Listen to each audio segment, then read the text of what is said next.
একজন নিরপরাধ মানুষকে তোমরা যদি মেরে ফেলে দাও, তাম দুনিয়ার মানুষ মারলে যে অপরাধ হবে, একজন নিরপরাধ মানুষ মেরে ফেললে সে অপরাধ হবে।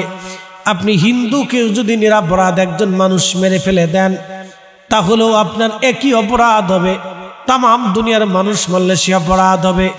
একজন নিরপরাধ খ্রিস্টানকে যদি মেরে ফেলে দেন, তাম দুনিয়ার মানুষ মেরে ফেললে সে অপরাধ হবে। একজন নিরপরাধ মাজুসি অগ্নি পূজারককেও যদি আপনি মেরে ফেলে দেন, তাম দুনিয়ার মানুষ মেরে ফেললে একই অপরাধ হবে। একজন সাধারণ ব্যক্তি, সাধারণ মুসলমানও যদি আপনি বিনা অপরাধে মেরে ফেলে দেন, তাম পৃথিবীর মানুষ মেরে ফেললে একই অপরাধ হবে। তাম দুনিয়ার মানুষ মেরে ফেললে যে অপরাধ, একজন নিরপরাধ মানুষ মেরে ফেলে দিলে সেই অপরাধ। বলেন, কিয়ামতের ময়দানে যদি আল্লাহ জিজ্ঞাসা করে, বান্দা আমি নিজে সৃষ্টি করেছিলাম, তুমি আমার বান্দা হত্যা করেছো। আমি রব্বুল আলামিন তোমাদেরকে নির্দেশ দিলাম, তোমরা দুনিয়াতে ন্যায় করবে, অন্যায় করবে না, ন্যায় করো ন্যায়। তোমরা দুনিয়াতে ন্যায় করো, ন্যায় করো, অন্যায় করবা না, ন্যায় ন্যায়, অন্যায় করবা না, ন্যায় করো ন্যায়। প্রিয় উপস্থিতি, ভালো করে শুনে যাবেন। যেই কথাগুলি আমাদের শোনার প্রয়োজন, এই যে 60 বছরের 20 বছর আপনার ঘুমে ঘুমে চলে যায়, তাহলে 60 বছরের 20 বছর 8 ঘন্টা যদি ঘুমান, 24 ঘন্টায় দিন ও রাত, 20টা বছর চলে গেল ঘুমে, বাকি থাকে 40 বছর। এই 40 বছরের জীবনে আপনি দুনিয়াদারি করার জন্য ব্যবসা করলেন, চাকরি করলেন, লেখাপড়া করলেন, তার ভিতরে 12 বছর চলে যায় শৈশব কৈশোরে। 12 বছর শৈশব কৈশোরে পার করলেন আপনি, বাকি থাকে মাত্র 28 বছর। আপনি হিসাব করেন, বাকি থাকে 28। এই 28 বছরের ভিতরে 25 বছর আপনার লেখাপড়া করা লাগে। এই 25 বছর পরে আপনি চাকরি বাকরি করবেন, ব্যবসা বাণিজ্য করবেন, হাট বাজার করবেন, খেলাধুলা করবেন, বন্ধু বান্ধবের সাথে আড্ডা দিবেন, বাচ্চা কাচ্চারা সময় দিবেন, স্ত্রীকে সময় দিবেন। এরপরে কিছু কাল আছে বৃদ্ধতা, আপনি সামান্য সময় আল্লাহর ইবাদত করেন, সামান্য। এই সামান্য সময় দিয়ে কিয়ামতের ময়দানে আল্লাহর সামনে কোন চেহারা নিয়ে দাঁড়ায় বলবেন, রব্বি আমি নামাজ পড়ছিলাম, মাফ করে দেন। আল্লাহ আমি হজ করছিলাম, মাফ করে দেন। যাকাত দিয়েছিলাম, মাফ করে দেন। তোমার জিকির করছিলাম, মাফ করে দেন। তাহাজ্জুদ পড়ছিলাম, মাফ করে দেন। যদি জিজ্ঞাসা করি, জগন্নাথপুরের ভিতরে খুঁজে দেখেন কয়জন তাহাজ্জুদ গুজারি বান্দা আছে। সারা জগন্নাথপুরের ভিতরে যদি 50 লক্ষ মানুষ থাকে, 50 জন মানুষও খুঁজে পাওয়া যাবে না তাহাজ্জুদ গুজারি মানুষ আছে। কি কথা কন না কেন? খুব কম সংখ্যক। মুসলমান খুবই মনোযোগের সাথে শুনে যাবে না। এই সামান্য সময় আমরা দুনিয়াতে বেঁচে থাকি, করণীয় কি? অল্প সময় আমরা আল্লাহর ইবাদত করি, সামান্য সময় আমরা দুনিয়াতে বেঁচে থাকি। এই সামান্য সময় দুনিয়াতে বেঁচে থাকার পর আমাদের কাজ কি? আমাদের কাজ হলো হালালের জিন্দেগি গঠন করা। আমাদের কাজ হলো ন্যায় পথে চলা, আমার নবীজির আদর্শের পথে আমাদের জীবন রাঙ্গানো আমাদের কাজ, এবং আল্লাহকে এবং তার রসুলকে খুশি করা আমাদের কাজ। আল্লাহ এবং তার রসুলকে যদি খুশি করতে পারি, তাহলে আমাদের জীবন বুলন্দ হয়ে যাবে, আমাদের জীবনটা কামিয়াব হয়ে যাবে, কামিয়াব। কে দুনিয়াতে যারা মারামারি করে, একজন আর একজনকে হত্যা করে, একজন আরেকজনকে খুন করে, মারামারি করে, একজন আরেকজনকে মার্ডার করে, কিয়ামতের ময়দানে আল্লাহর আদালতে সে দাঁড়াবে, রব্বি আমাকে কেন হত্যা করা হয়েছিল, আমি তার ফয়সালা চাই। বলেন তো, যাকে হত্যা করা হলো, যিনি হত্যা করলেন, তিনি কি করে তার ফয়সালা দিবেন সেই দিন? বলে, আল্লাহ আমি রাগের বশে তাকে হত্যা করেছিলাম, ক্ষমতার কারণে হত্যা করেছিলাম, মসনদে বসার জন্য হত্যা করেছিলাম, অর্থের জন্য হত্যা করেছিলাম, জমি সংক্রান্ত মামলায় হত্যা করেছিলাম, আধিপত্য বিস্তার করতে যে আমি হত্যা করেছিলাম, আমার ক্ষমতা অটুট রাখার জন্য হত্যা করেছিলাম, আমার মতের অমিল হওয়ার কারণে আমি হত্যা করেছিলাম। আল্লাহ আল্লাহ বলবেন হত্যা করার দায়িত্ব কি আমি আল্লাহ তোমাদের হাতে দিয়েছিলাম না রাষ্ট্রের হাতে দিয়েছিলাম?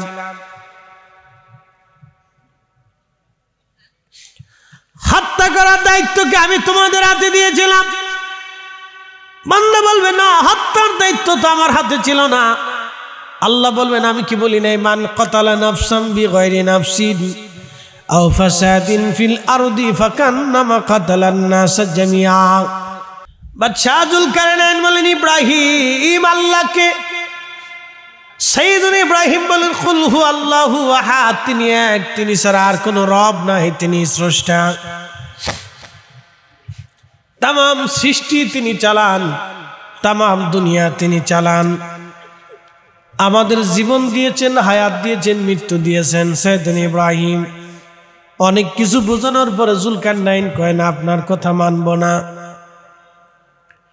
ইব্রাহিম নবী বললেন আরে যুলকারনাইন কি করলে তাহলে তুমি মানবা?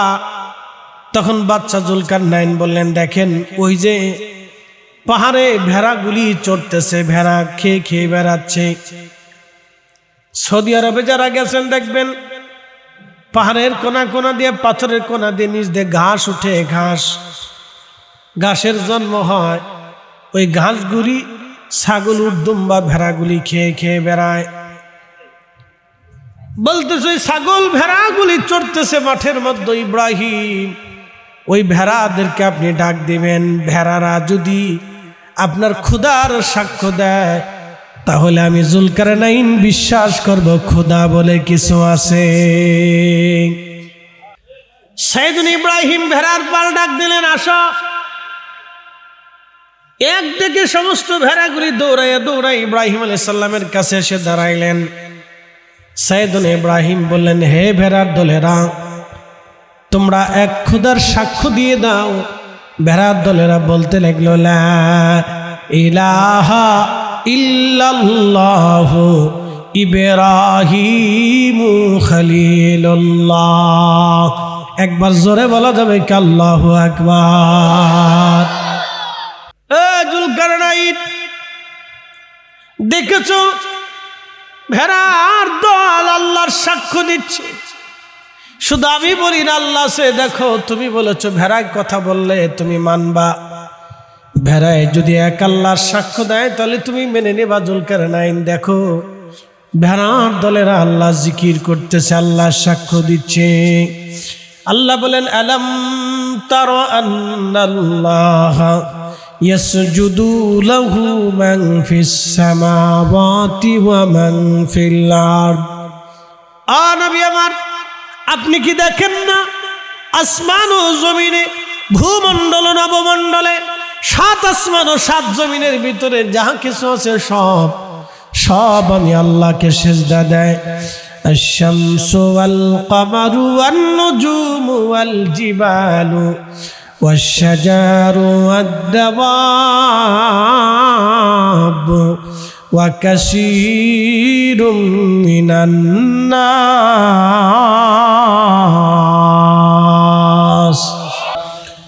আল্লাহ ডাক দিলেন সূর্য আমাকে সিজদা দেয়, নক্ষত্র আমারে সিজদা দেয়, চাঁদ আমারে সিজদা দেয়, পাহাড় পর্বত গাছ তরুলতা পাতা পশু পাখিরা আমারে সিজদা দেয়, কিছু মানুষ আমারে সিজদা দেয়। গো নবী ভালো করে শুনে যান। ওই ভেড়াগুলি আল্লাহর সাক্ষ্য দিতে লাগলো। বাদশাহ যুলকারনাইন বললেন খলিলুল্লাহ আমার আর বোঝার বাকি নাই, আমার আর বুঝতে হবে না, এই কালেমাই সত্য, আল্লাহ আছে, আমার আর বোঝা বাকি নাই। বুবা প্রাণীরা যখন ওই আল্লাহর একত্ববাদের সাক্ষ্য দিল, আমার আর বোঝার বাকি নেই, আল্লাহ আছে। আপনিও আমার জবান মিলে কালেমা পড়ায় দেন লা ইলাহা ইল্লাল্লাহু ইব্রাহিমু খলিলুল্লাহ। বাদশাহ যুলকারনাইন কালেমা পড়ে মুসলমান হলেন। এরপরে আল্লাহ তার বাদশাহী দিলেন। বাদশাহী শুধু বাদশাহী দেন নাই, তামাম পৃথিবীর বাদশাহী আল্লাহ তাকে দিয়েছিলেন। ইয়াজুজ মাজুজের প্রাচীর এই বাদশাহ যুলকারনাইন তিনি নির্মাণ করেছিলেন ইয়াজুজ মাজুজের প্রাচীর। 65 বছর পর্যন্ত আমাদের দেশের গড় আয়ু, তার ভিতরে আমি 60 বছরই ধরলাম। মানুষ সুস্থ থাকার জন্য প্রত্যেক দিন 8 ঘন্টা ঘুমাইতে হয়। ওই মনে রেখেন, ঘুমের কমাইলে ব্রেন দুর্বল হয়ে যায়। এই জন্য দেখবেন বক্তারা বেশি দিন বাঁচে না, কোন বক্তায় বেশি দিন সুস্থ থাকে না, খুব তাড়াতাড়ি তারা অসুস্থ হয়ে যায়। আপনারা যত সোজা দেখতেছেন আমরারে তত সোজা না, আমাদের হায়াত খুব সমস্যা। প্রত্যেক বক্তার খোঁজখবর নিয়ে দেখবেন প্রতিনিয়ত তাকে ওষুধ খেতে হয়। একটা না একটা রোগ শরীরের ভিতর দানা বেঁধে থাকে, শুধু নির্ঘুমতার কারণে, প্রচুর জার্নি করার কারণে।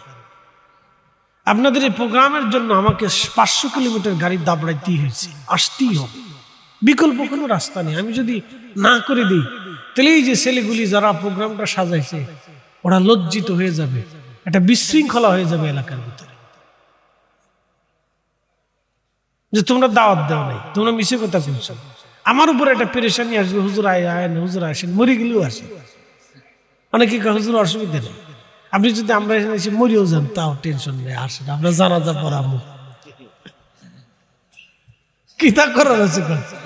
তোর ওদের তো বাঁচতে হবে, জনগণের সামনে জবাব দিতে আছে না, তাহলে একটা পেরেশানি হয়ে যায়। সেই জন্য যত কষ্ট হোক, যত পেরেশানি হোক, জ্বর হোক, তুফান হোক, আমাকে আসতেই হবে। অ্যাক্সিডেন্ট হোক, লাশ হোক, কত অ্যাক্সিডেন্ট দেখছি রাস্তায়, ঈশ্বর মানুষ মারার যে গন্ধ, দুর্গন্ধ আসে ভাই। অ্যাক্সিডেন্টে রক্তমুক্ত যখন বেড়ে যায় একটা পচা গন্ধ আসে। এই মানুষের কিচ্ছু নেই, এটা নিয়ে মানুষ অহংকার করে কেমনে বুঝে আসে না। এটা ফ্যাটের ভিতরে পায়খানা বাথরুম, এটার মগজের ভিতরে কদ্দুর মগজ আছে, এটা বের হয়ে গেলে গন্ধ আসে। এটার মুখ থেকে গন্ধ আসে, শ্বাস থেকে গন্ধ আসে, মুখ থেকে শ্যামলা আসে, নাক থেকে পচা জিনিস বেরোয়, এটার পেশাব পায়খানা থেকে পচা দুর্গন্ধ জিনিস বেরোয়। এটা নিয়ে মানুষ অহংকার করে কি দিল লেগে আমি বুঝিনি কিছু। ওরে ভাবলে বাপরে বাপ, আমি মাঝে মধ্যে দেখি আসি আরে এটার শয়তানে ধরছে। এতে নিয়ে মানুষের অহংকার করার কিচ্ছু নেই। কি কথা কর না কেন, আছে কিছু? আমরা সবকিছু কার দেওয়া, একসাথে কর, কার দেওয়া। এটা ছাতা নিয়ে অহংকার করার কিছু নেই, কিছু আছে না, অহংকার করার কিছু নেই। সকালবেলা ঘুম থেকে উঠার পরে যদি বিরাস না করেন তো মুহুর ভিতর পায়খানার গন্ধ আসে। কি কথা ঠিক আছে নি বাবাজি? যদি মুখ না ধন তো চোখের কোণাত ময়লা জমে থাকে।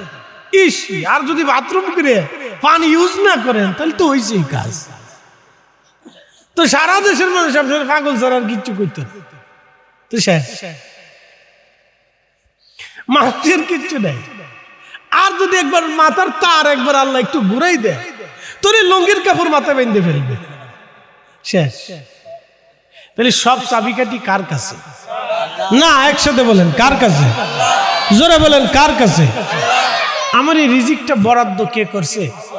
আল্লাহ করছে, আমার হাতে নেই। শত শত হাজার হাজার কোটি টাকার মালিক হসপিটালে যে শীতে পড়ে রয়েছে, মুহের ভিতর দিয়ে পাইপ দিয়ে খাওয়ান আমদাচ্ছে। কি কথা ঠিক আছে কিনা? পাইপ দিয়ে খাবার ভিতরে ঢুকাচ্ছে, খাওয়ার শক্তি। ব্যাংকে হাজার হাজার কোটি টাকা আছে, শত শত জমি ল্যান্ড পড়ে আছে, কিন্তু খাবার খাওয়ার শক্তি। বাপরে, এটাই দুনিয়া। এটা নিয়ে পারাপারি করার কিচ্ছু নেই। ও রাজনীতির প্রতিহিংসা করে লাভ নেই ভাই। এগুলো আমাদের দেশের মানুষ কেন যে বুঝে না, আমি নিজেও বুঝি না। আমি মনে করি কিছু অসুস্থতা আছে, এটা অসুস্থতা, অনেক বড় অসুস্থতা। এই অসুস্থতা যেদিন না যাবে সেদিন আমরা কপালের দরজা খুলবে না। এরা গুতাগুতি করতে করতে আমরা জীবন শেষ। কি কথা ঠিক আছে কিনা? এরা নিজেরা গুতাগুতি করতে করতে আমরা জিন্দিগি শেষ করে ফেলছি, টেনা টেনা করে ফেলছি। ওই যে বুড়া বুড়া হয়ে গেছে। যান সৌদি আরবের 75 বছর বয়সে মানুষ বিয়ে করে একসাথে। কোন আল্লাহ আকবার, আমি কইতেছেন হুজুর আল্লাহ আকবার কেন কইলেন? বুঝাইতেছি 75 বছরে যেই বেটা বিয়ে করে সেই বেটা বুঝতে হবে তার হেডাম আছে।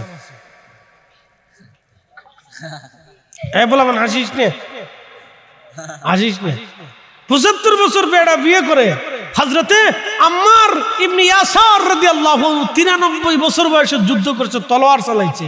তো এরা আমাদের দেশের মতো এই সুলার লাঠি না, এক একটা তলোয়ারের ওজন 20 কেজি 25 কেজি ছিল। এই তলোয়ার চালাইছে, হাত দিয়ে তলোয়ার চালাইছে, ঢাল চালাইছে, যুদ্ধ করছে ঘন্টার পর ঘন্টা। আমরার মতো ওই 3 মিনিট 10 মিনিট ফুটবল খেলে এরপরে এটা না, ঘন্টার পর ঘন্টা যুদ্ধ করছে। 93 বছর বয়সে যুদ্ধ করে শহীদ হয়েছে। একসাথে কোন আল্লাহু আকবার। এটা বেড়া খালিদ বিন ওয়ালিদ রাদিয়াল্লাহু আনহু মুতার যুদ্ধে 2 হাত দিয়ে তলোয়ার চালিয়েছিলেন, 2 হাত। ওনার যে মাথার হেলমেট ছিল, এই হেলমেটের ওজনই 27 কেজি। পারবেনি পোলাপান এরকম 27 কেজি মাথায় নিয়ে। ও তো শীতে পড়বে, তো সব চিপস খাওয়া পোলাপান না, ওরা চিপস খায়। এখন দোকানে গেলে আব্বু চিপস কিনে দাও, চিপস। ও তার খেলি শেষ, ওর জিন্দিগি শেষ। খা ললিপপ দাও, চকলেট দাও, কি খাবেন ওগুলো? ওর ভিতরে আছে কি? কোনোটা লাল, কোনোটা কালা, কোনোটা সাদা, কোনোটা বেগুনি, কোনোটা ওই রঙিন, কোনোটা আকাশি। যত রঙের জিনিস খাবেন তত কেমিক্যাল। কি কথা কন না? যান ডাক্তারদের কাছে যায় বলেন, জিজ্ঞেস করেন আমি মিথ্যা কথা বললাম কিনা। যত রং খাবেন তত কেমিক্যাল। এই জন্য রং বাদ দিয়ে সাদা ডাইরেক্টটা খাবেন। যত চকচক কলা দেখবেন তত বুঝবেন এর ভেজাল আছে।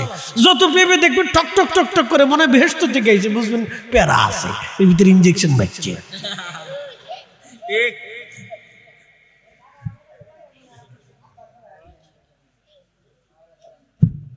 ভাই ভালো জিনিস খান, সুস্থ থাকে। ওই জন্য আরবের মানুষ, ওদের দেশে কেউ খাবারে ভেজাল দিবে না। কোনো কোম্পানি, যে কোম্পানি খাবারে ভেজাল দিবে, কোম্পানি চিরদিনের জন্য বন্ধ হবে। কোম্পানির মালিকরে ধরিয়ে খেসাত করে হাতটা কাটিয়ে দেখবেন যে ভিক্ষে করে খাইকে যায়। এবার যা ভিক্ষে করে, তুই মানুষ মারার জন্য খাবারে বিষ মিশিয়েছিস, তোর হাত কেটে দিলাম, ভিক্ষে করে খা যা। আর আমাদের প্রত্যেকটা খাবারের ভিতরে ভেজাল। হঠাৎ করে পেঁয়াজের দাম বাড়ে, হঠাৎ করে গ্যাসের দাম বাড়ে। আচ্ছা, কি বাংলাদেশের মাটির নিচ থেকে গ্যাস কি ভারতে চলে গেছে? তো গ্যাসের দাম বাড়লো কেন? সিন্ডিকেট আলা বাড়াই দিছে। হঠাৎ করে ডিমের দাম বাড়লো। আচ্ছা, ডিমের দাম বাড়লো কেন? মুরগা কি হরতাল ডাক দিছে? তাহলে ডিমের দাম কেন বাড়বে? সিন্ডিকেট আলা করছে। তাহলে সিন্ডিকেট আলারে ধরেন না, ধরে এনে ক্যাশ করে হাত কেটে দেন। আর নাহলে ধরে এনে সুন্দর করে আপনি ওই 3 রাস্তার মোড়ে দাঁড়া করাই দেন। তো পাবলিক কেদনি ফেদনি দিয়ে সোজা করে দিবে। কি কথা ঠিক আছে কিনা? এটা সোজা করে তো টাইম লাগে না। তো আপনি 10 জনের লেগে 18 কোটি মানুষের কষ্ট দিবেন না? কাজটা তো কঠিন না, তো কাজ তো সহজ।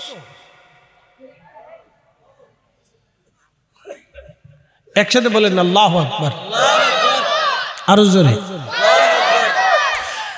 আল্লাহু আকবার ওয়ালিল্লাহিল হামদু। বিসমিল্লাহির রাহমানির রাহিম।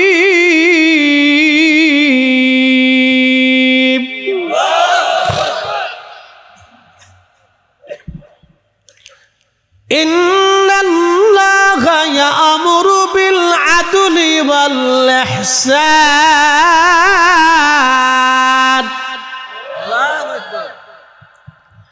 কখনো তোমাকে যদি ভুলি, হেদায়েতের আলো জেনে নিয় কাছে তুলি। কখনো তোমাকে যদি ভুলি, হেদায়েতের আলো জেনে নিয় কাছে তুলি। ঠাই দিও প্রিয়তম ওগো মহিয়ান। তুমি রহমান, তুমি মেহেরবান। অন্ধ গাহে না শুধু তোমারি গুণগান, বুঝেও বুঝে না তবু শান। তুমি রহমান, তুমি মেহেরবান।